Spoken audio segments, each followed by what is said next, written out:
How to import YouTube video in CapCut. Hi everyone, I'm here to assist you today without any delay. Let's jump right in.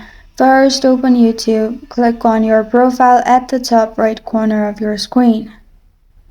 Then you'll find all these options. Click on YouTube Studio. Go to YouTube Studio and then at the left side click on Content, which will open all your videos. If you want to download shorts, click on shorts. If you want video, click on video. I'll simply download shorts. Beside the video, you'll find three dots. Click on three dots and then click on download. After your video is downloaded, simply open CapCut. Click on create project. After that, at the top left corner, you'll find import. Click on it. Then select the video you downloaded earlier and press on open at the bottom.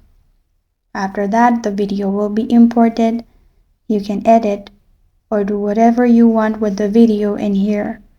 This is how to import YouTube video in CapCut. Thank you for joining me today. If this video helps you out, please leave a like and subscribe for more. Got a question or want to suggest the topic? Comment below. Thank you for watching.